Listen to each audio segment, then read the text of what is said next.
Allah tuh menyampaikan kalimat yang singkat dan padat. Pokok hidupmu itu aku yang tanggung, kata Allah. Apa belum cukup pemberian pokok engkau berkehidupan? Kau bisa hidup itu. Nafasmu, udara yang kita hirup, ketenangan yang dirasakan. Allah tampilkan itu dulu. Kalau belum sadar, ditarik ke aspek materi. Apa yang paling pokok? Makanan. Orang nggak makan, selesai. Bapak mau sekaya-kayanya, asetnya triliunan, nggak makan, meninggal. Jadi semua perangkat kehidupan kita, sejatinya gimana caranya naik mobil ingat Allah. Pakai sendal ingat Allah. Kalau sudah seperti itu, fadhkuruni adkurkum. Setiap kita ingat Allah, langsung direspon oleh Allah. Dijaga kita dalam kehidupan. Tapi ujungnya apa? Washkuruli. Nah, cara cepat untuk menjadikan kita terhubung dengan Allah, punya sifat syukur. Bismillahirrahmanirrahim. Assalamualaikum warahmatullahi wabarakatuh. Allah tuh menyampaikan kalimat yang singkat dan padat. Pokok hidupmu itu aku yang tanggung, kata Allah. Apa belum cukup pemberian pokok engkau berkehidupan? Kau bisa hidup itu. Nafasmu, udara yang kita hirup, ketenangan yang dirasakan. Allah tampilkan itu dulu. Kalau belum sadar, ditarik ke aspek materi. Apa yang paling pokok? Makanan. Orang nggak makan, selesai. Bapak mau sekaya-kayanya, asetnya triliunan, nggak makan, meninggal. Nggak makan aja, selesai. Oleh karena itu, kenapa ditarik kepada aspek yang paling pokok, makan? Ya, yang cari kerja kan begitu juga. Makanya di Al-Quran, kalimat pertama kali mencari kerja, dimanapun itu berada, dikaitkan dengan makanan. Ya, kita cek di Al-Baqarah itu kan, misalnya kan, saat masuk ayat 169 itu, ya ayyuhan nasu, kulu mimma fil ardi halalan thayyibah. Hei semua manusia, silahkan bertebaran di muka bumi, dimanapun yang bisa dijangkau.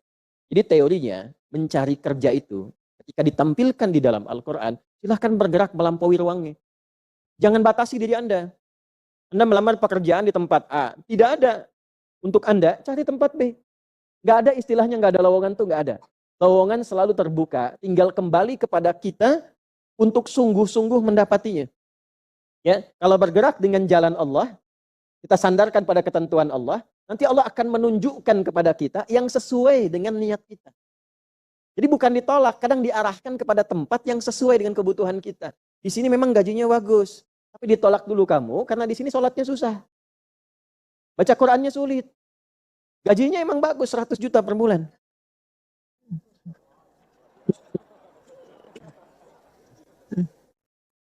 Tapi peluang selingkuhnya ada. Ya, peluang maksiatnya banyak. Sholat bisa tertinggal. Diarahkan dulu ke tempat lain, terbuka untuk Anda, 1 juta. Sholatnya enak, baca Qurannya enak. Coba kalau dalam suasana itu pilih mana? Udah, jangan pikirkan ketiga, saya nggak ada.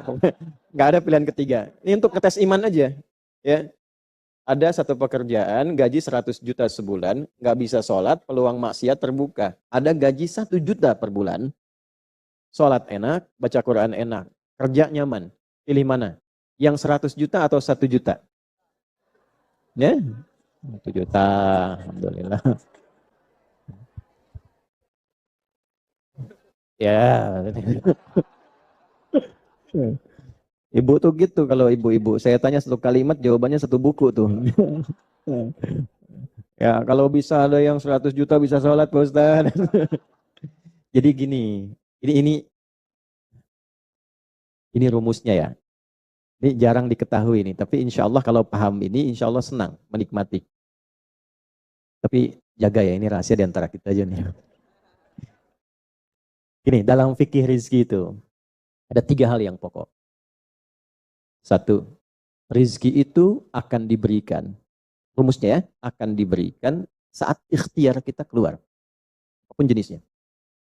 Sudah jelas itu. Ya. Itu ada di Quran surah ke-51. Sudah? Di ayat 22. Wa fis samaa'i rizqukum wa ma tu'adun. Dan di langit telah ditetapkan kadar rizkimu. Dan dijanjikan oleh Allah pasti diberikan. Nah, kapan itu diberikan? Ketika ikhtiar kita keluar. Jadi yang laki-laki, yang ikhwan ini, contoh ini, Kita sudah siap saja untuk keluar, baru bawa map melangkah untuk menjemput rezeki Allah, ya. Itu sudah ditetapkan keluar. Cuma sampainya kapan kita terima, nanti ada aturan lagi yang mengikat. Ya, sesuai dengan kadar niat nanti. Niatnya apa nih? Apakah mencari rezeki untuk kebutuhan dunia saja? Apakah mencari rezeki untuk mendapatkan ridha Allah? Ya kan? Niatnya bisa berbeda. Nah, berdasarkan niat itu, nanti Allah arahkan untuk mendapatkan yang terbaik. Tapi, berlaku hukum kedua. Ikhtiar Anda itu telah mengeluarkan rezeki dan tidak akan menguranginya. Ya, paham dulu sampai sini dulu ya. Pelan-pelan dulu. Handphonenya turun dulu supaya fokusnya nyimaknya maksimal ya. Supaya maksimal nyimaknya. Tenang. Ini direkamnya bisa diulang nanti kalau supaya maksimal ngelihatnya. Jadi ini yang pertama dulu. Rizki sudah ditetapkan, pasti diberikan. Cara Allah memberikan, kita bergerak, itu rizki ditetapkan turun. Jelas? Nah, diterimanya oleh kita, nanti kembali berdasarkan ikhtiar kita dan niat kita untuk mendapatinya. Innamal a'malu bin, itu dalil hadisnya. Jelas ya? Sampai sini dulu. Yang kedua, rizki tidak akan tertukar dan berkurang.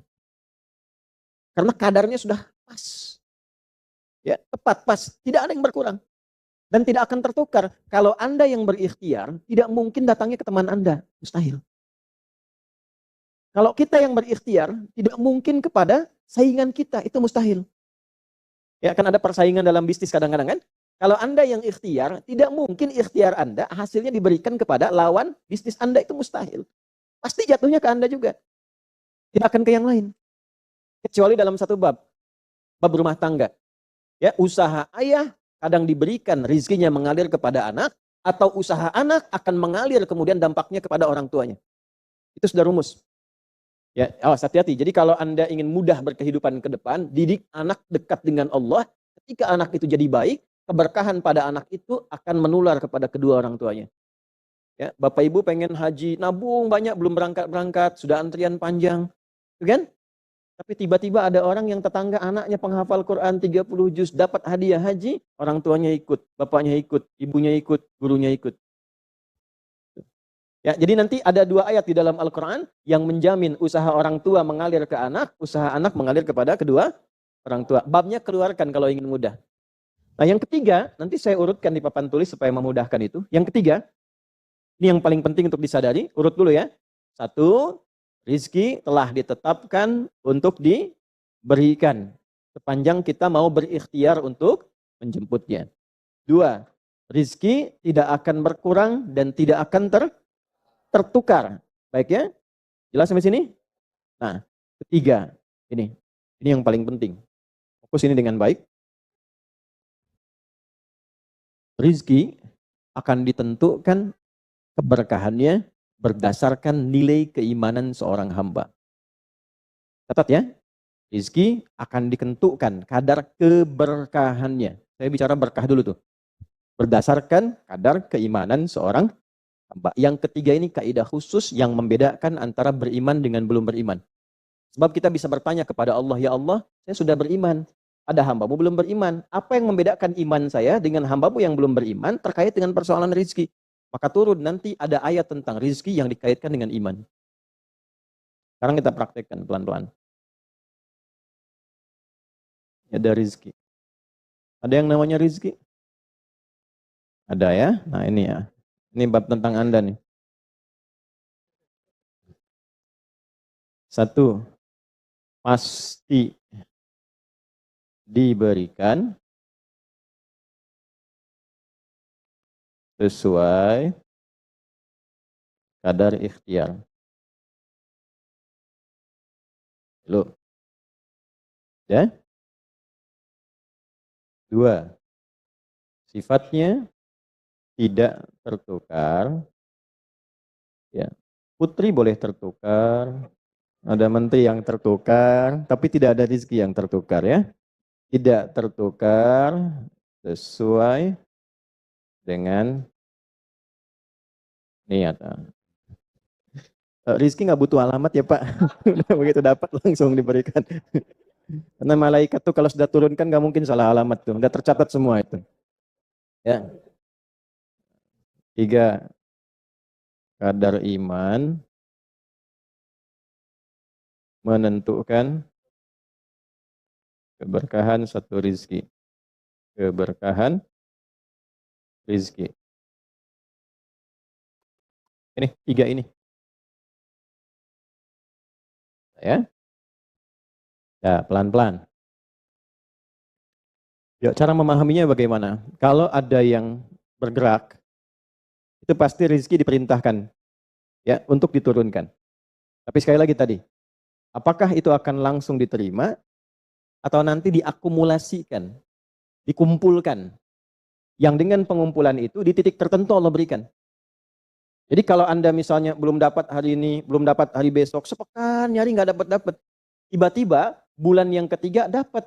Dan gajinya begitu besar tawarannya. Bahkan belum mulai udah dikasih ya pesangon misalnya untuk uang muka banyak sekali. Nah, cara memahaminya bagaimana? Bukan berarti ketika Anda dapat di situ besar. Itu akumulasi kumpulan yang telah dikumpulkan dari ikhtiar Anda sejak awal. Paham nggak sampai sini? Paham ya? Nah, kenapa ada hukum demikian? Masuk ke sini dulu nih. Ya, saya mau tanya sebentar. Bapak Ibu, yang para ayah dulu ya, laki-laki lah terutama. Kalau mencari rizki dalam konteks bekerja ya, untuk materi. Karena rizki itu nanti ada ketenangan, anak-anak, keturunan itu rizki juga. Dalam konteks mencari materi, untuk makan, untuk minum, dan sebagainya, saya tanya, untuk memenuhi kebutuhan hidup atau untuk mencari ridho Allah? Udah jujur aja, nggak usah. Pasang sini dulu. Udah, wajahnya nampak kok ini. Saya tanya, untuk kebutuhan hidup atau mencari ridha Allah? Ini nomor 1. Nggak mau kalah dua-duanya. Ridha Allah. Ini sekedar dunia. Pelan-pelan ya. Ketika Anda mencari rizki hanya untuk dunia, maka yang berlaku hukum dunia. Ya. Semakin Anda bekerja keras, semakin Anda dapat. Semakin Anda kreatif, semakin mudah dapat. Ya, semakin pintar, semakin mudah dapatnya. Di sini tidak berlaku masalah iman. Karena semua sama, Allah tetapkan hukum dunia. Siapa yang bekerja keras, siapa yang mau kreatif, siapa yang punya inovasi, siapa yang makin pintar, mudah dia mendapatkan dunia. Ada ilmu menambah, dunia dapat. Man arada dunia, kata Imam Syafi'i, fa'alaihi bil ilmi. Siapa yang ingin menguasai dunia, dengan ilmu bisa dapat. Ini. Ada ilmu kreativitas, ada serius, sungguh-sungguh. Kerja yang serius, sungguh-sungguh. Kan? Di Tiongkok itu, kalau datang ke satu tempat, ketukin tiap pintu, nawarin barang. Ya, barang ditawarin, 1, 2, 3, 4, saking seriusnya. Orang mengerjakan apa, dia cari yang lain. Pernah dulu ada orang, bukan muslim, ke Saudi, mampir ke Jeddah, hanya untuk lihat jemaah haji itu beli apa. Setelah itu dia pulang ke Tiongkok, ke Cina, ya, musim berikutnya itu made in China. Semua buatan Cina tuh, yang tasbih Cina, yang sajadah Cina, dan harganya jauh di atas harga-harga standar. Itu tuh. Jadi kalau misalnya orang serius, sungguh-sungguh kreatif, inovasinya ada, bisa buat sesuatu yang orang lain nggak buat, dia bisa sukses. Hukum dunia. Gitu. Tapi semua apa yang didapatkan pun untuk memenuhi kebutuhan dunia saja. Nafsu ada di situ, persaingan ada di situ, ya, popularitas ada di situ. Makanya orang-orang yang kerjanya orientasi dunia, itu pada umumnya, maaf ya, pada umumnya, apa yang didapatkan hanya untuk memenuhi kebutuhan nafsunya saja. Selesai sampai sini. Nafsu itu kan nggak berhenti. Makanya perlombaannya berapa banyak. Ayo siapa yang duluan dapat 10 triliun, siapa yang duluan dapat 20 triliun, dunia. Dan nggak akan berhenti, begitu dapat pengen nambah lagi, dapat pengen nambah lagi. Walaupun yang dipakai mungkin tidak sampai ke situ. Sekarang saya tanya Anda ya, mengumpulkan sesuatu yang tidak Anda gunakan, bermanfaat tidak? Ya, Ibu misalnya mengumpulkan kayu bakar banyak sampai seruangan masjid ini, Bu. Ya, tapi yang Ibu pakai sehari cuma 1. Ya, dikumpulin 1, 2, penuh, tapi yang dipakai 1. Tapi nggak pernah puas melihat pengen lagi sampai 10 masjid kayu dikumpulkan. Yang dipakai cuma 1. Kira-kira perbuatan semacam ini bermanfaat tidak? Nah, jika ada orang yang banyak bekerja, hanya membutuhkan sesuatu untuk memenuhi keinginannya saja, ketahuilah Anda terjebak dalam kehidupan duniawi. Mohon maaf sebesar-besarnya ya. Jadi kalau bekerjanya hanya untuk tambah tabungan lagi, cek saldo, bandingkan dengan teman-teman, tapi dari apa yang dikumpulkan tidak membuat Anda lebih baik. Ya, yang paling bahaya tuh gini, pas sakit carinya obat generik. Padahal kayaknya minta ampun gitu. Ya, itu menunjukkan bahwa ada sifat dunia yang menguasai. Pada diri pribadi pun bersifat masih kikir. Nah ini ya, ini yang berbahaya ini. Ya, kalau bekerjanya nggak ada masalah, serius dapat nggak ada masalah. Cuma yang dapat ini mengeluarkannya seperti apa? Kalau hanya mengumpulkan, hanya pamer, hanya untuk update, dia mau menyampaikan dengan pamernya, pakai hukum dunia, nggak bisa disalahkan dalam konteks dunia. Walaupun secara moral dalam hukum agama ini tidak dibenarkan. Jelas nggak sampai sini? Ya, sekarang saya tanya, ada nggak orang misalnya OKB misalnya, orang kaya baru gitu. Nah, baru kaya langsung pasang status, ada yang begitu? Ya, dapat mobil baru pasang status, ada yang begitu? Nah, ini biasanya semakin banyak dilakukan terjebak dengan hukum dunia. Tugas kita mendoakan, bukan mencela. Oh, pasti si itu tuh, bukan ya. Jangan seperti itu. Ya, tugas kita mendoakan kembali dan sehingga dengan doa itu mudah-mudahan sampai kepada jiwanya untuk bisa berubah. Sehingga diarahkan pada yang lebih baik. Tapi maksud saya begini, kalau ada di antara yang ngaji itu terperdaya dengan sistem seperti ini, dia bekerja, tambah lagi, tapi penambahan itu tidak membuat kehidupannya lebih baik dan bermanfaat, dia terjebak dalam kehidupan dunia. Pada akhirnya, berlaku hukum akhir dunia. Hukum akhirnya? Fana. Dunia itu kan punya dua arti, satu cepat, yang kedua rusak. Cepat, nggak terasa, kayaknya baru kemarin kita ngaji ya, sekarang ketemu lagi. Cepat tuh. Ya ketemu teman, kayaknya baru kemarin main sama-sama. Ternyata sekarang udah punya cucu 4 gitu. Saya itu dunia.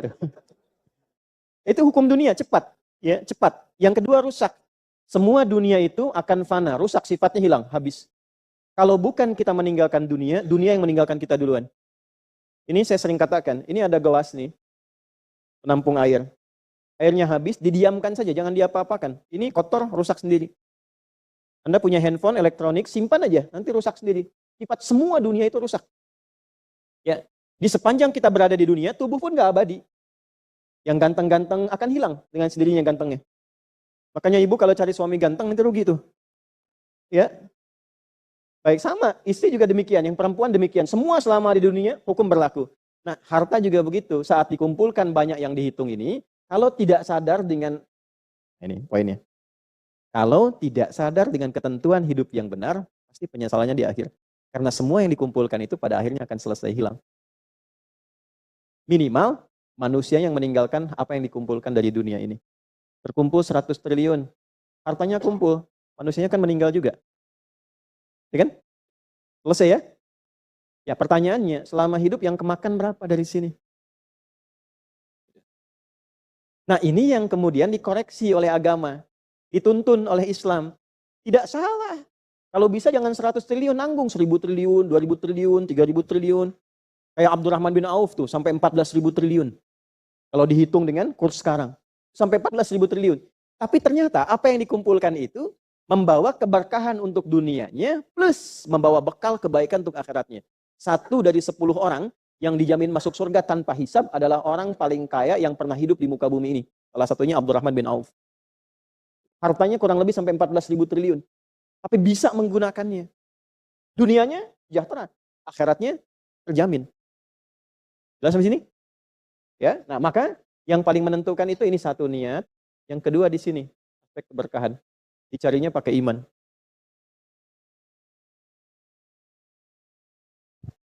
Maka niatkan yang pertama, upayakan setiap pencarian itu gunakan fungsi imannya untuk mencari ridha Allah. Maka ayatnya akan pindah ke ayat 172. Ya ayyuhalladzina amanu kulu min thayyibati ma razaqnakum. Hei orang-orang yang beriman, pakai imanmu untuk mencari kebutuhan hidupmu. Nanti aku siapkan, kata Allah, yang sesuai dengan kadar imanmu. Karena itulah kadang kelihatannya begini. Kelihatannya mohon maaf ya Bu, Pak, gak dapat lagi. Padahal sudah tahajud malamnya. Udah puasa, udah baca Quran, lamar gak dapat lagi. Ini gak dapat lagi. Bukan karena ini Anda gak bisa dapat, bukan. Karena belum cocok dengan iman Anda. Ini belum thayyib. Belum thayyib. Belum ada baiknya. Mungkin ada bagian dari usaha itu yang kurang cocok untuk iman. Tapi ikhtiar Anda mencari, Itu oleh Allah ditetapkan. Setiap dia berangkat, tuliskan. Siap turunkan, siap turunkan. Cuma kapan diturunkan? Nah, itu kadang-kadang ada latihan untuk menguatkan keimanan kita. Sampai kita melewati semua perjalanan pencarian rezeki itu, baru diturunkan. Dan hebatnya, dalam mencari ini, Allah berikan bonusnya. Ada bonus pengalaman. Pernah sakit, pernah capek, pernah naik ini, pernah naik itu. Tanpa sadar, itu yang menempa dirinya menjadi sosok yang lebih kuat, lebih baik. Yang ketika rezekinya diberikan seutuhnya, dia sudah bisa menggunakan rezeki ini sesuai dengan pengalaman sebelumnya. Yang mahal tuh ini. Makanya Abdurrahman bin Auf itu kan diambil dulu, dirampas hartanya. Berangkat 400 km, jalan kaki, nggak bawa apa-apa. Dipakai dulu ilmunya. Belajar dulu jadi penyalur, dapat upah, dapat bonus dulu, baru dipakai lagi. Tapi perjalanan itu menempa hidupnya dengan iman, sehingga jadi orang terkaya yang pernah tercatat dalam kehidupan di bumi sampai hari ini. Jadi kalau satu kali Anda melamar kemudian ditolak pekerjaan, jangan langsung simpulkan tidak diberi. Alhamdulillah ya Allah, yang telah memberikan kepadaku rizki yang baru berupa penolakan ini, untuk menguatkan iman dan mentalku untuk menjemput rizkimu yang lebih baik daripada ini. Jelas ya? Nah, ini poin-poin ini yang mahal. Nanti kalau sudah dapat ilmu ini, yang lainnya akan lebih mudah. Jadi jangan disimpulkan, ya Allah, aku sudah ngaji, aku sudah tahajud, kurang apa lagi? Sampai hari ini aku belum dapat. Nah, itu sesuatu yang tidak tepat untuk keluar, tapi juga bisa dipahami karena boleh jadi belum mendapatkan pencerahan sesuai dengan bab rezekinya. Nah, pada akhirnya dikembalikan, kalau sudah dapat itu ditanya balik oleh Allah, itu mau dipakai apa? Oh, pada akhirnya aku yang cukupkan.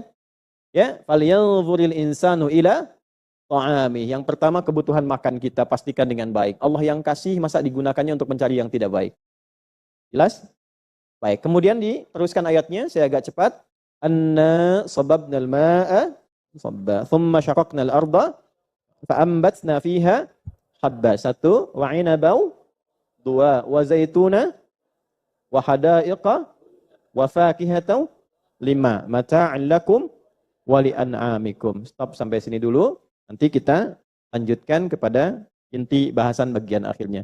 Yang tadi mukadimah ya, sekarang kita baru mulai itu. Enggak, ini kan tadi saya mau ingatkan dulu apa yang kita gali kemarin. Khawatirnya begini. Maaf, kita ngaji, tapi hasil dari ngaji belum bisa digunakan untuk mengevaluasi diri. Itu yang sayang.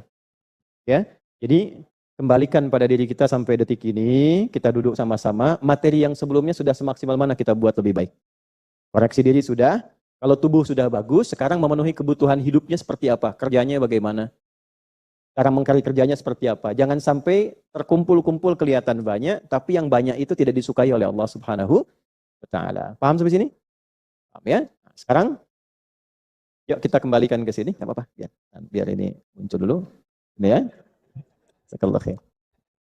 Satu, ya Allah uraikan nikmat kepada kita dari mulai kebutuhan pokok, bahasa kerennya kebutuhan primer, sampai yang tambahan, sekunder, nambah lagi, tersier, dan seterusnya ya. Nah, ini ibu-ibu yang mungkin belum pernah dengar istilah-istilah ini, nah kadang-kadang ini yang suka dimunculkan dalam kehidupan kita. Jadi saya bawa istilah-istilah yang memudahkan dipahami saja ya. 1, ya pelan-pelan. Falyanzuril insanu ila ta'amih. Maka cepatlah manusia sadar dengan kekuasaan Allah dari mana dia bisa makan, mendapatkan kebutuhan pokoknya. Apakah karena usahanya yang hebat? Apakah karena uang yang sudah terkumpul? Apakah karena kedudukannya dia bisa terus makan enak? Ya. Nah, maka Allah turunkan lagi supaya mengerti yang punya uang, yang punya kedudukan, mohon maaf sekali ya, yang punya hal-hal yang mudah untuk bisa makan, Allah kembalikan ke hukum asalnya, supaya sadar semua kembali ketentuannya kepada siapa? Allah. Makanya kadang dalam cari rezeki unik Pak. Yang pintar nggak dapat, yang disebut kurang pintar dapat. Kadang-kadang demikian. Ya, yang IPK-nya 4 belum dapat, yang IPK 2,5 dapat misalnya kan? Misal ya. Nah, kalau dipikir menggunakan logika, nggak nyambung. Tapi kalau dilihat pakai iman, ketemu. Untuk menunjukkan kepada kita bahwa rizki itu bukan milik orang pintar atau bodoh. Rizki itu bukan milik orang yang hebat atau bukan. Rizki itu kembali kepada Allah. Itu poinnya. Anna sababnal ma'a sabba. Allah berikan gambaran yang pertama, itu Anda yang makan. Kalau sistemnya yang saya atur rapi itu, saya kunci sedikit aja, sulit Anda makan. Satu, air yang mengalir, yang tercurah dari langit, yang mengalir kemudian di daratan, yang dengan air itu masakan bisa dimakan, berbagai macam bisa dinikmati. Kata Allah, itu adalah kuasaku. Siapa yang mengatur air? Bukan PDAM. PDAM itu mengolah air ketika airnya sudah ada. Yang menghadirkan airnya siapa? Nah, kata Allah, kalau saya kunci itu air sedikit saja, bagaimana kamu merasakan kebutuhan hidupmu? Itu dulu satu ya, untuk menyadarkan kembali. Makanya menggunakan na di situ, bukan tu. Allah bisa mengatakan misalnya, ana tidak pakai tasdid, sobabtul ma'a sobba. Tapi ketika menggunakan na, di sini ada ta'zimun nafsi dalam ilmu nahwu. Ya. Na singkatan dari nahnu. Ta'zimun nafsi li ta'zimi sya'ni. Allah membawa keagungan dirinya untuk menunjukkan satu hal yang sangat istimewa dan agung. Jadi makan itu, kemudian fungsi air itu sangat istimewa bagi manusia. Penting. Saking pentingnya ditampilkan keagungan Allah di dalamnya. Anna, sungguh dengan keagunganku, akulah yang mengatur curahan air itu, sampai dengan curahan itu engkau bisa mendapatkan kebutuhan pokok hidup.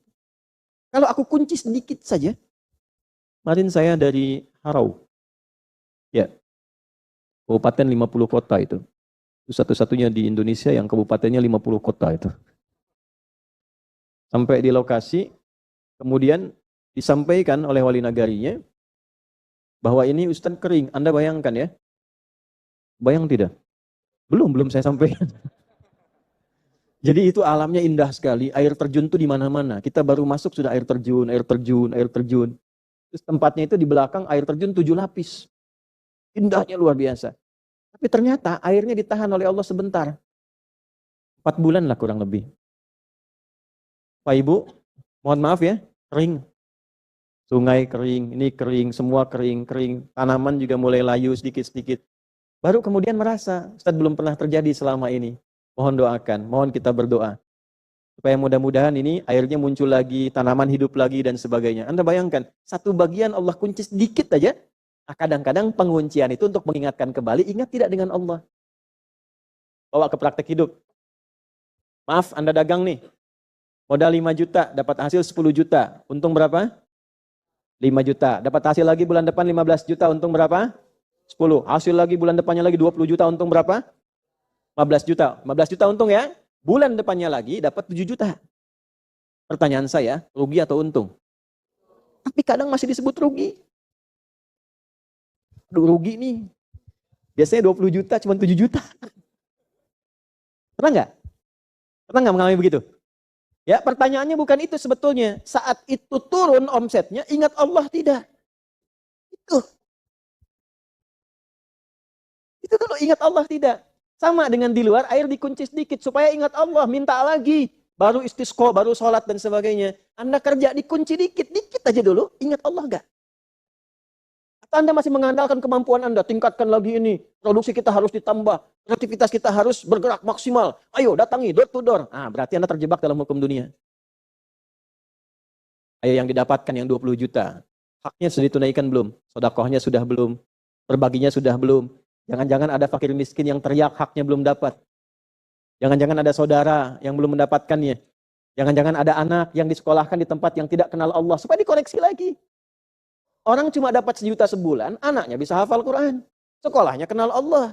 Anda sepeda ada, motor ada, mobil ada, rumah luas, harta ratusan juta. Anak pakaian aurat kebuka. Kenal Allah tidak. Ngaji aja belum bisa. Terus berapa lagi harta yang Anda butuhkan untuk ditambah? Dikunci sama Allah sedikit supaya ingat. Terus dengan dikunci masih belum ingat juga. Dengan cara apa lagi diberikannya? Terus sampai habis. Baru setelah habis datang pengajian. Ini kadang-kadang nih, biasanya bertahap, nggak akan langsung tuh. Ya, tapi kalau angkuh langsung. Ya, jadi ketika ada makhluk yang mengangkat terlalu tinggi, Allah akan jatuhkan terlampau rendah. Tinggi aja, rendah jatuhnya. Fir'aun tuh terlampau tinggi jatuhnya. Ya, maaf, sombongnya terlampau tinggi, ngaku Tuhan, ana rabbukumul a'la. Dijatuhkan oleh Allah karena di bumi tempatnya kurang rendah, ke laut langsung. Tenggelam. Sehingga orang mengatakan Tuhan tenggelam katanya. Tuhan kok tenggelam? Ya kan? Ini hukum nih. Ya, Anda punya kedudukan, punya jabatan, komentar misalnya apa saja.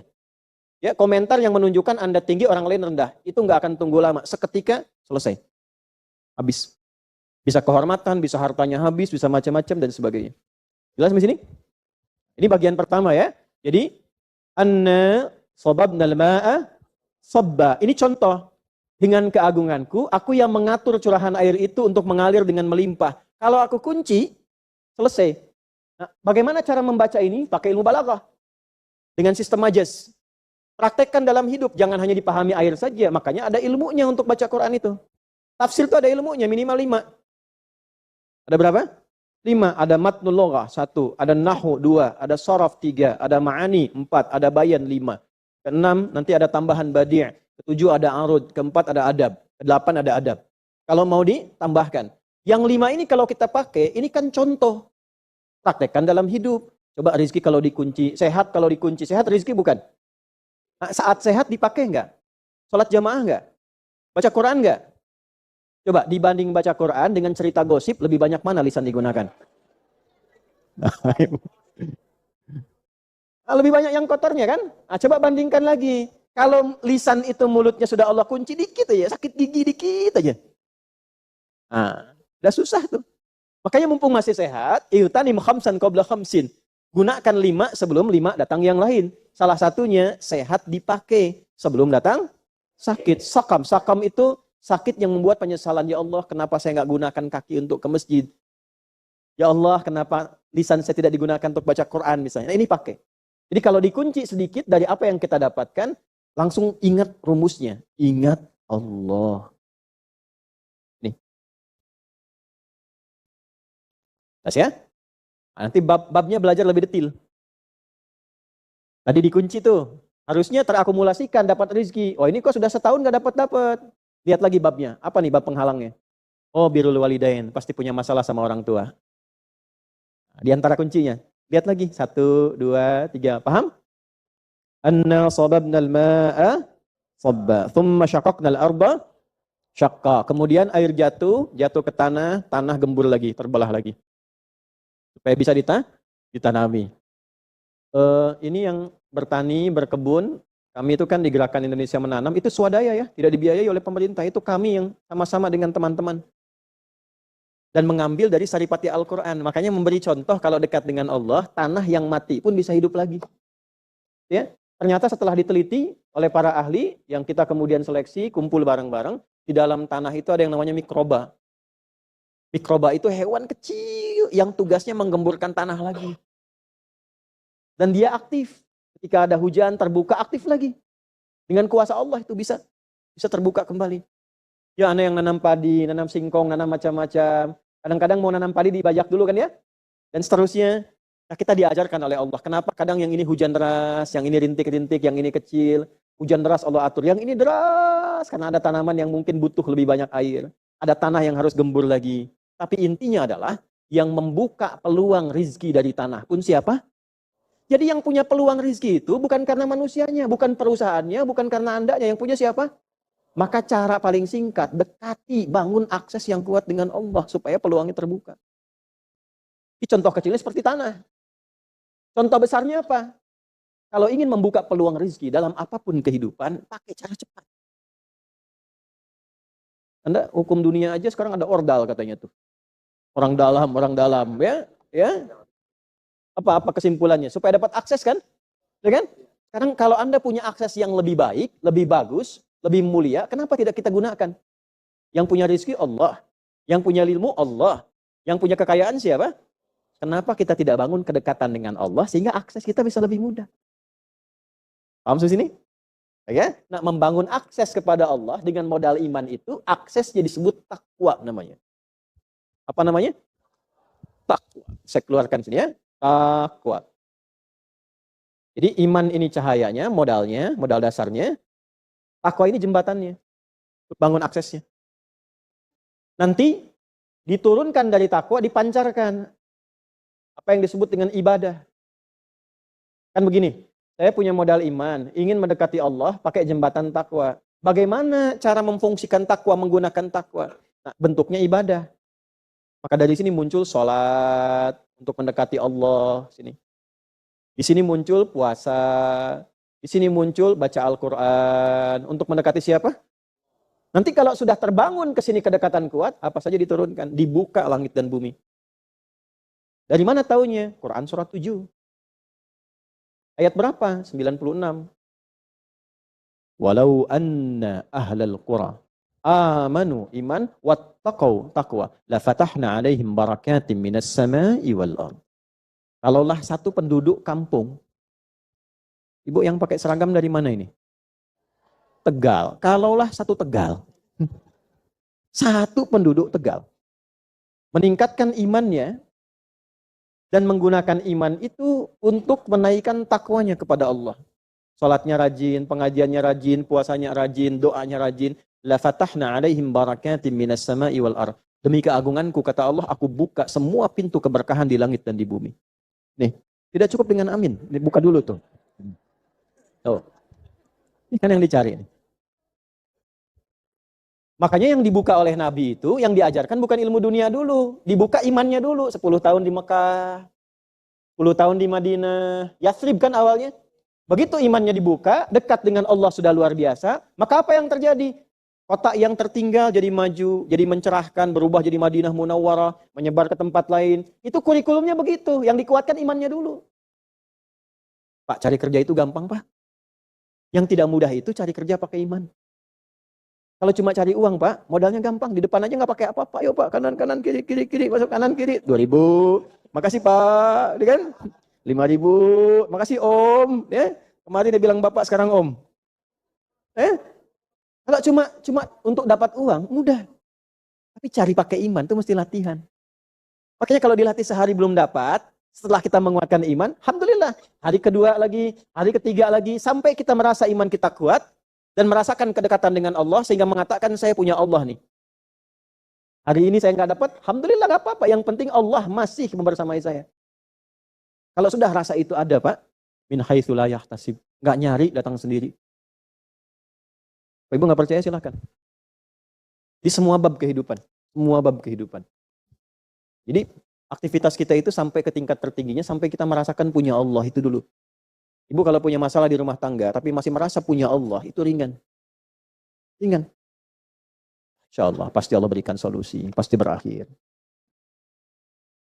Ya. Fa'ambatna fiha habba. Maka dari air yang tercurah ini, tanah yang sudah terbuka, muncullah biji-bijian. Ini biji-bijian ini tanaman pokok, padi, kan? Jagung. Maksudnya asal dari makanan apa? Pokok. Ini yang pokok-pokok. Ya. Beras, jadi nasi, kan? Ibu apa makanan pokoknya? Beras, sama kayak ayam beras. Nasi, cuma asalnya dari beras. Beras itu masuknya habba. Ambatna fiha habba. Baik, beras itu bisa tumbuh nggak kalau nggak ada air? Tidak, karena padi itu tumbuhan air. Sekarang airnya dari mana? Allah kunci sedikit air. Ibu, kalau air ada sudah kumpul, diatur oleh petani, itu airnya sudah ada. Kalau airnya nggak ada, bisa nggak tumbuh berasnya? Padinya bisa tumbuh. Jadi yang punya air siapa? Berarti kalau kita makan nasi dari beras itu, di situ kemudian maaf, ada airnya sebelumnya mengalir, yang ngasih Allah, yang numbuhkan padinya Allah, sampai kita makan. Berarti yang kita makan dari siapa sumbernya? Sekarang saya tanya ibu, bapak, nih Mas, kalau saya kasih 50.000, apa yang disampaikan? Gini, biar gampang nih saya contohkan.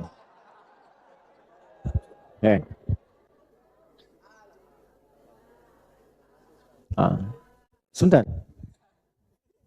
Makasih Ustadz. Itu kan? Paling kita jawab sama-sama kan?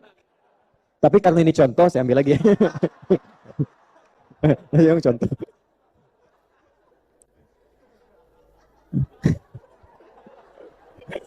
Udah.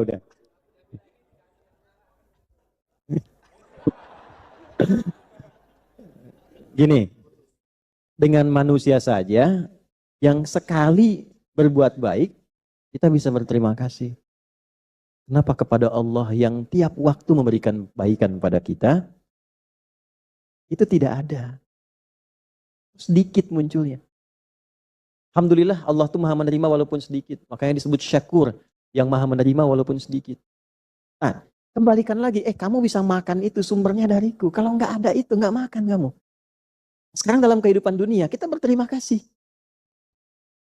Mengapa saat Allah berikan itu, rasa terima kasih kita tidak muncul? Nah, cara berterima kasih kepada Allah berbeda dengan makhluk. Karena Allah bukan makhluk. Kepada makhluk berkata-kata, setelah itu bersikap baik kan? Senyum. Bos, direktur di pekerjaan ngasih gaji tiap bulan, tiba-tiba baik sama direktur. Nyapanya, senyumnya, fasilitasnya luar biasa. Sekarang Allah baik pada kita. Bagaimana kita mengungkapkan terima kasih itu? La in syakartum, itu indahnya Allah begitu. Begitu kita berterima kasih malah ditambah. Ini kan tidak. Terima kasih cuma sama-sama. Ada nggak orang? Terima kasih. Terima kasih. Terima kasih. Nggak ada kan ya? Allah beda. Begitu kita berterima kasih ditambah. Semakin berterima kasih ditambah. Gitu. Kadang baru ngasih udah pengen diambil lagi. Manusia kan? Manusia. Nah, cara berterima kasihnya bagaimana? Kembali ke rumus ini lagi. Ini. Pakai imannya, meningkatkan takwa, ibadahnya tambah lagi. Jadi kalau orang soleh dulu dapat tambahan, orang dapat tambah ilmu, ngajinya lebih rajin. Imam Syafi'i itu waktu ilmunya bertambah, sehari hatam Quran. Sehari itu. Tambah lagi, hatam lagi, tambah lagi, hatam lagi. Ramadan 2 kali dalam sehari. Siang sekali, malam sekali. Orang sekarang baru dapat ngaji Quran dulu, setelah itu Qurannya hilang. Nah ini yang kita kembalikan rumusnya. Nanti semakin meningkat takwanya, level rizkinya pindah. Dari yang biasa nyari, datang sendiri. Wa may yattaqillaha yaj'al lahu wa yarzuqhu min haitsu. Itu ayatnya jangan cuma dihafal. Anda tidak akan merasa nikmat untuk mendapatkan pembuktian ayat itu kalau hanya dengan menghafal. Amalkan ayat itu baru terasa kenikmatannya. Setelah itu rasakan bedanya, bedakan rasanya, pasti akan terasa bedanya itu. Pasang status tuh. Ini pakai dulu ini. Kerjanya pakai takwa, belajarnya pakai takwa. Belajar pakai takwa tuh jangan nyontek. Pakai, Allah sudah kasih ilmu pada diri kita itu. Kembangkan ilmunya. Yang mahasiswa-mahasiswa nih. Allah ciptakan kita dengan pintar. Potensi di sini ada. Pakai itu. Kalau itu keluar, takwanya muncul, itu jadi orang hebat di kemudian hari. Ya, nggak cukup dengan amin tuh. Butuh ini tuh. Ini ke kelas saja sudah titip absen kan? Nah, gimana mau pintar? Nanti ke kantor juga begitu. Begitu kerja dipakai lagi rumusnya. Ini nggak akan bisa kita mendapatkan apa yang kita harapkan itu. Balik ke sini. Jelas di sini? Jadi ini kembalikan. Dari sekian yang kita kemudian dapatkan, berapa yang meningkatkan takwanya? Sehingga perbandingannya begini. Takwa sama dengan rizki. Semakin meningkat takwanya, meningkat rizkinya. Gitu ya? Semakin turun takwanya, menurun kualitas, bukan kuantitas. Bukan jumlahnya, tapi keberkahannya. Karena takwa berbicara tentang keberkahan. Walau anna ahlal qura amanu wattaqau lafatahna alaihim barakat. Apa cirinya berkah itu? Bertambah nilai kebaikan dan manfaatnya. Baik plus manfaat. Uang banyak, tapi banyaknya uang tidak membuat baik. Nah itu berarti ada yang hilang keberkahannya. Uang banyak, bajunya bagus. Harganya satu dari atas sampai ke bawah, misalnya 1 miliar pakai baju. Misal. Dunia itu biasa aja, Bu. Biasa aja dunia itu.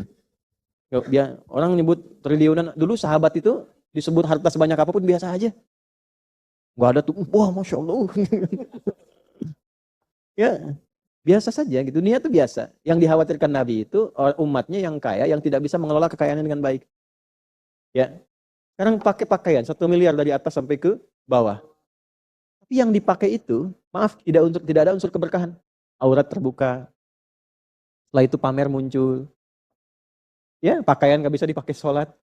Untuk apa? Mobil bagus, harganya 8 miliar. Tapi belum pernah dipakai ke masjid. Buat dipanasin aja, puncak bolak-balik gitu. Udah simpan lagi di garasi. Gak ada kerjaan. Anda beli sesuatu yang nggak Anda pakai. Yang menikmati siapa? Ya, Beli mobil cuma buat disimpan di garasi, ntar dipanasin, balik lagi, panasin, balik lagi. Dipakai enggak? Berarti kan enggak ada kegunaannya. Jelas gak? Bukan dilarang, tidak, silakan beli mobil yang sekian miliar, pakai ya buat nyantunin anak yatim, buat bekerja lagi dunianya, pakai buat pengajian, buat ke masjid. Jangan parkir depan masjid. Cari parkiran lain supaya orang nggak lihat. Parkir depan masjid, pimpin. Sama juga itu, bohong syariah itu.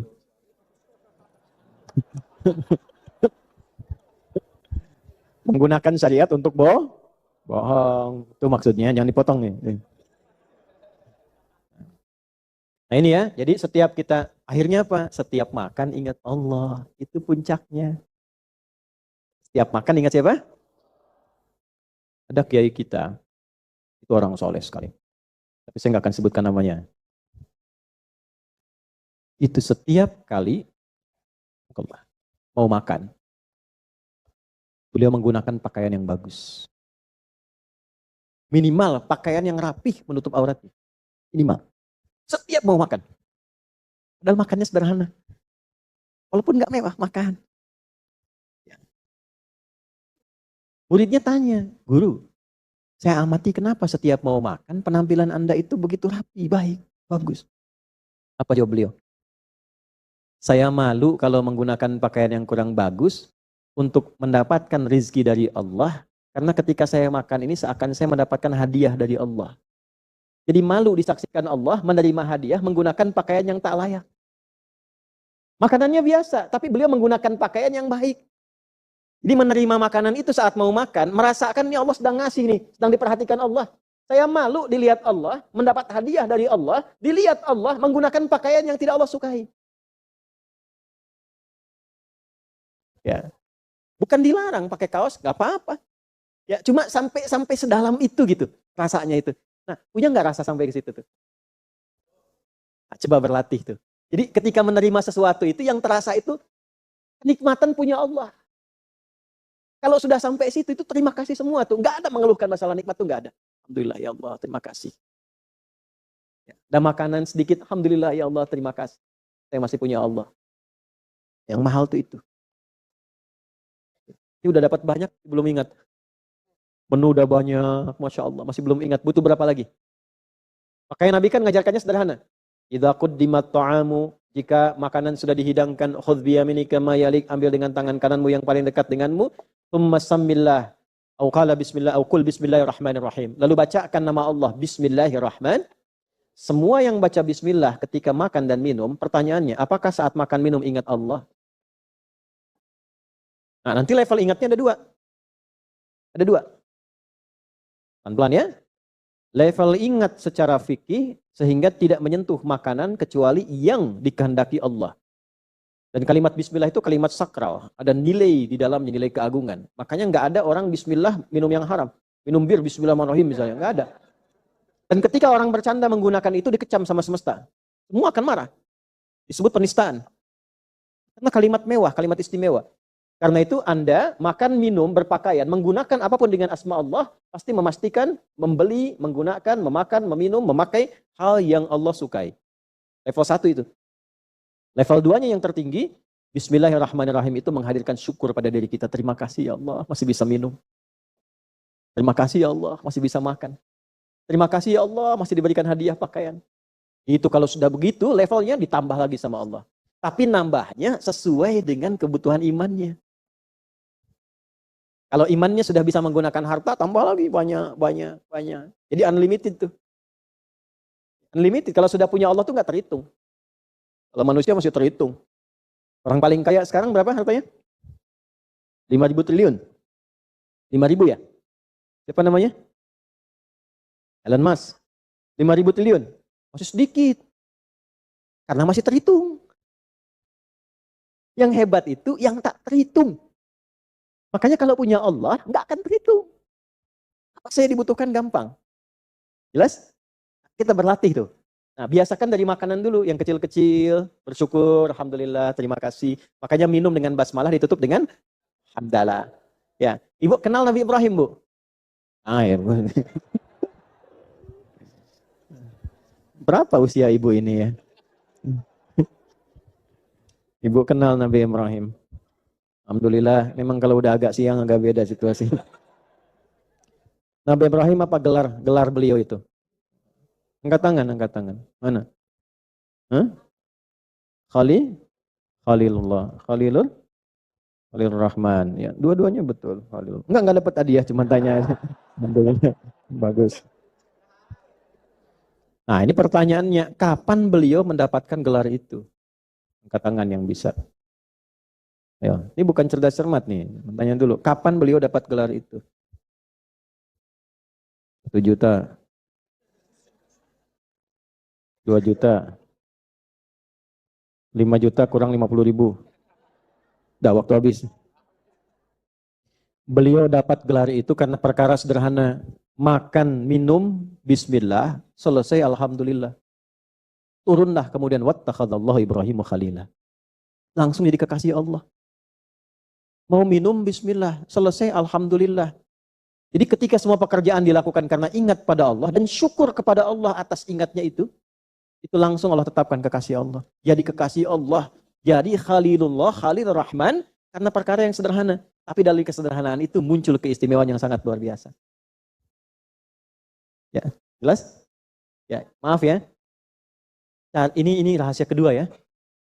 Cari amalan sederhana yang biasa, tapi yang orang belum banyak kerjakan dan niatkan karena Allah. Itu wasilahnya luar biasa. Maaf ibu, ada perempuan kurang baik. Perempuan malam. Keluar siang juga. Di masa itu. Jadi ini perempuan seharian lah. Ya, siang keluar, malam keluar, sore keluar. Masa itu dulu. Bu, waktu jalan kecapean, lihat ada, maaf ya, ada anjing kehausan. Gak pakai, haus. Ibu tahu ceritanya? Ya udah. Udah gak tahu.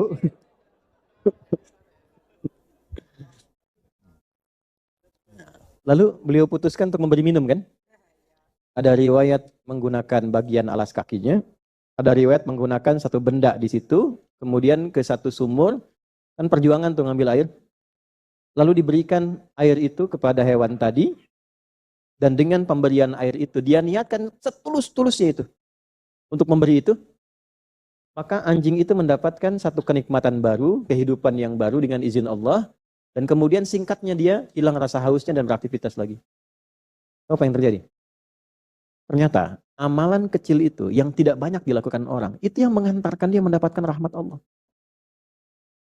Ada satu keterangan menyebutkan dengan amalan itu, Allah berkehendak menghapuskan kekurangan dia, dosa-dosa dia, bertobat dengan itu. Ada yang merinci, dia melihat anjing ini yang dihinakan manusia saja, yang terhina, yang disebut najis, yang segala rupa, ternyata ketika mendapatkan air dia bisa hidup lagi dengan kehidupan yang baru. Kenapa saya yang bukan hewan, walaupun berbuat yang kotor, yang salah di masa lalu, tidak berusaha mendapatkan kebaikan baru. Jadi dari air yang dia berikan, dia mendapatkan hidayah dari situ, berubah kemudian jadi orang baik, yang dengan kebaikan itulah rahmat Allah diturunkan kepadanya. Jadi Allah itu kadang ketika ingin memberikan seseorang kebaikan, tidak harus memberikan yang besar, kadang dari yang kecil-kecil. Jadi walaupun Anda mendapatkan pekerjaan dengan gaji yang kecil, tapi di situ ada kenikmatan untuk mendekati Allah, ambil aja dulu. Nikmati gitu. Tapi yang mahal itu apa? Rasa syukurnya, terima kasih ya Allah. Saya diberikan kesempatan untuk mendapatkan rezeki darimu. Nah itu yang mahal. Kalau sudah bisa mendapatkan nikmat itu, bisa mengolah harta dengan baik, baru yang banyak datang. Nah kadang dikasih banyak, gak bisa ngolah, celaka lagi. Jelas? Oke? Jadi kembali ke situ. Anna sababna al-ma'a sabba, thumma syaqaqna al-arda, fa'ambatna fiha habba. Ini habba, setiap makan makanan pokok, usahakan ingat Allah. Minimal, makan, bismillah, selesai makan. Nah, itu level 1. Level 2-nya, yang dibaca itu rasakan ada rasa di dalam jiwa.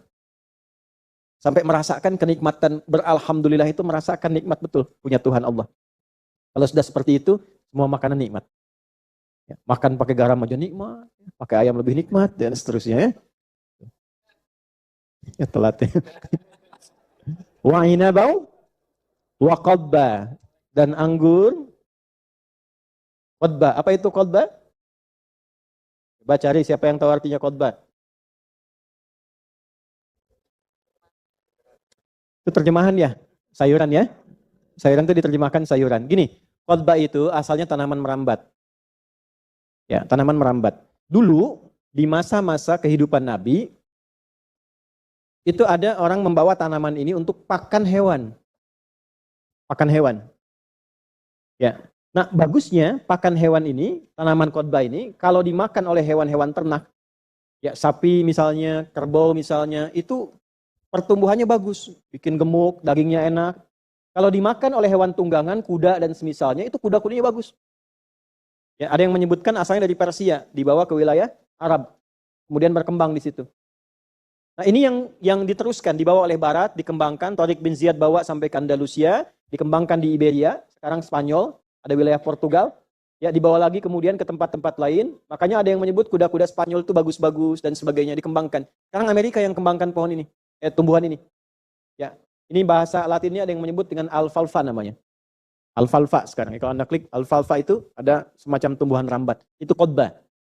Ya, tapi ada yang mengartikan sayur mayur. Gini, kalau ibu, bapak makan tanpa sayur, makan beras aja, nasi aja, hidup nggak? Hidup. Tapi kalau pakai sayur lebih enak nggak? Nah, berarti tambahan kan?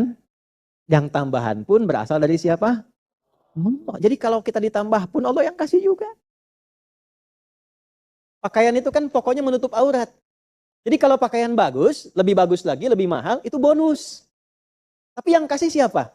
Allah juga. Yang punya pakaian sederhana bisa ngaji, sholat berjamaah, zikirnya lirih, bangun bisa tahajud. Anda yang dikasih lebih. Yang lebih daripada itu. Yang lebih mewah, lebih mahal. Bangun malam nggak bisa. Sholat 5 waktu terlambat. Malu nggak tuh?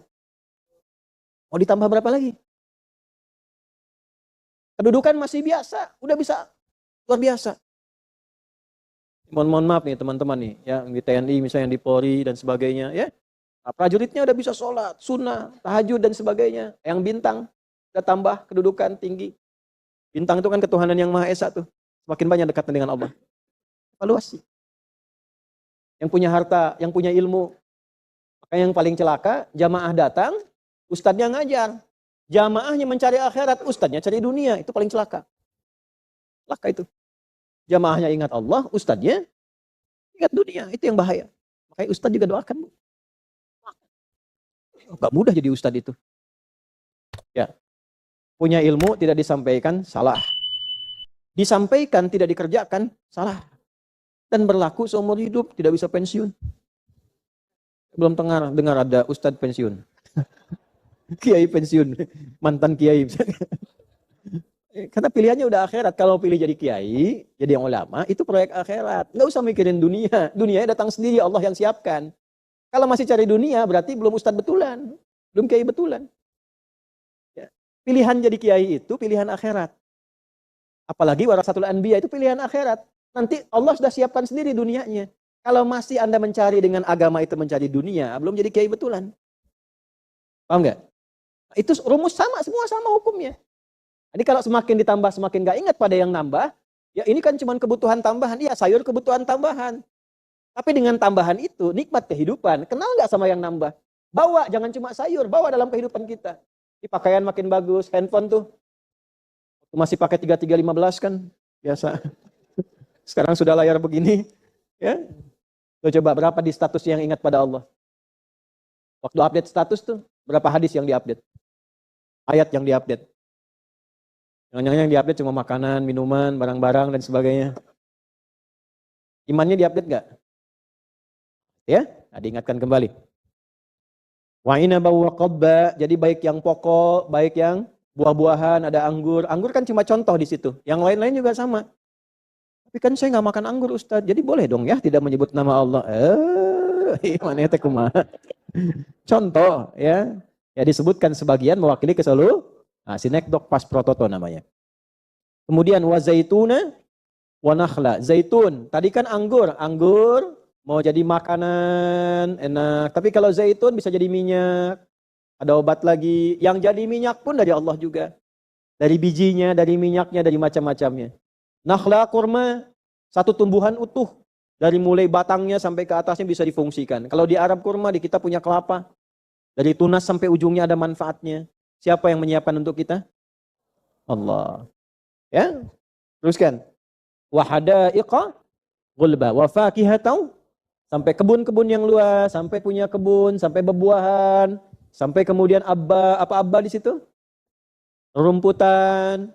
Ini ada dua maknanya. Ada makna umum, Anda lihat rumput, Allah yang tumbuhkan. Ada kebun-kebun indah, ke Sumatera, ke Sulawesi, kebun, Masya Allah hutan, sampai jadi hutan bagus. Sampai ke Papua, bagus-bagus. Itu punya siapa? Allah. Ya teman-teman di Papua tuh, Masya Allah, tetangga tanam mangga, begitu tumbuh datang yang lain. Ya, kakak, ini mangga punya Tuhan kah? Wah, kan ya, betul punya Tuhan ya. Ada yang merawat, saling mencintai, berbagi, menyayangi, semua. Kalau sudah pakai ain rahmah itu, ya cara pandang dengan rahmat, saling mencintai. Oh ya betul, kakak ini punya Tuhan, ayo kita nikmati sama-sama. Indahnya dalam Islam tuh kakak, kalau ini ditanam, ini tumbuh, ya ada buahnya, kakak juga boleh. Ya, asal minta izin. Sampaikan. Nanti saya izinkan sekarang kapan saja. Ayo makan, ambil. Nikmat hiduplah. Ya, jelas ya? Ya, kemudian bawa lagi ke dalam makna yang kedua, makna jauhnya. Ya, makna pertama tafsir, makna jauhnya takwil namanya. Ya, ada tafsir, ada takwil. Yukhrijul hayya minal mayyit. Allah menghidupkan kehidupan dari yang mati. Apa contoh tafsirnya? Ayam dari telur, ya kan? Telur, kan nggak ada kehidupan dalam telurnya, belum muncul kan? Tapi tiba-tiba berkembang terus, jadi keluar anak ayam. Hidup, menghidupkan dari yang mati, nggak ada apa-apanya, sampai muncul unsur yukhrijul hayya minal mayyit. Sama dari tumbuhan, tiba-tiba batang kayu, terus keluar ulat aja di dalamnya dan sebagainya. Kan dari nggak ada jadi itu tafsir namanya. Tapi ada takwil. Apa di antara makna terdalamnya, terjauhnya apa? Menghidupkan yang hidup dari yang mati. Ibnu Abbas mengatakan radhiyallahu taala anhuma, yukhrijul iman minal kufur. Imannya hidup dari yang tadinya enggak ada. Dari belum beriman jadi beriman, dari iman lemah sampai iman kuat, sampai hidup kembali. Sekarang pertanyaannya, kalau baru makan pokok belum ingat Allah, dikasih tambahan bagus belum ingat Allah, sampai Anda punya padang rumput yang ada helipadnya belum ingat Allah juga. Abba. Sampai punya kebun yang ada kuda-kuda banyak di situ belum ingat Allah juga. Kalau masih dikasih makanan pokok belum ingat Allah, kasih bebuahan satu belum ingat Allah. Kalau fakihah sudah banyak buahnya, apelnya ada, jeruknya ada, anggurnya ada, kebunnya punya, abba, rumputan padangnya untuk hewan-hewan ternaknya ada, belum ingat Allah juga, perlu dikasih apa lagi?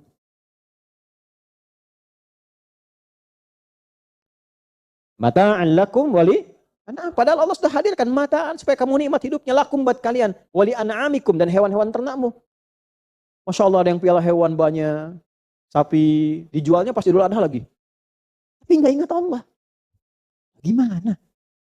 Ditumbuhkan, beli, sapinya dikorbankan, ya kan? Dirawat-rawat, dijualnya Idul Adha, orang Allahu Akbar, dia dapat uang, tapi nggak mengingatkan dengan Allah. Gimana? Jadi semua perangkat kehidupan kita, sejatinya gimana caranya naik mobil ingat Allah. Pakai sendal ingat Allah. Kalau sudah seperti itu, fadhkuruni adkurkum. Setiap kita ingat Allah, langsung direspon oleh Allah. Dijaga kita dalam kehidupan. Tapi ujungnya apa? Washkuruli. Nah, cara cepat untuk menjadikan kita terhubung dengan Allah, punya sifat syukur.